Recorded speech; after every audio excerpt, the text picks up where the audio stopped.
ప్రజల నమ్మకాన్ని నిలబెట్టుకున్నటువంటి నాయకుడు, ప్రజా పౌరుడిగా తెలంగాణ రాష్ట్రాన్ని దేశం గర్వించదగ్గ రీతిలో ముందుకు నడిపిస్తున్నటువంటి ద ట్రూ లీడర్, తెలంగాణ రాష్ట్ర ముఖ్యమంత్రి వర్యులు శ్రీ రేవంత్ రెడ్డి గారికి ఇదే మా సాదర స్వాగతం, సుస్వాగతం.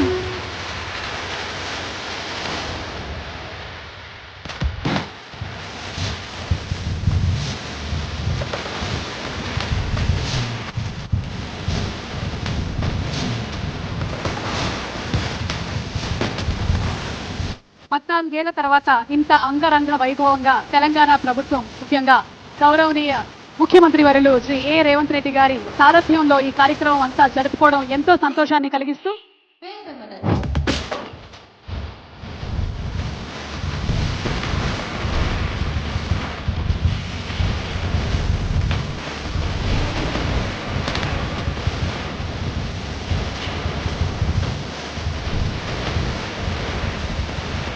గతంలో భారతీయ సినీ పరిశ్రమ అంటే బాలీవుడ్ అని చర్చించుకునేవాళ్ళు. తెలుగు సినీ పరిశ్రమ అంటే చెన్నైలో ఉంది అని మాట్లాడుకునేవాళ్ళు. కానీ ఈనాడు భారతీయ సినీ పరిశ్రమ అంటే తెలుగు సినీ పరిశ్రమ. ఈ తెలుగు సినీ పరిశ్రమకు హైదరాబాద్ వేదిక చెప్పి ఈ రోజు మీరు అందరూ నిరూపించినందుకు రాష్ట్ర ప్రభుత్వం తరఫున మిమ్మల్ని అందరూ అభినందన.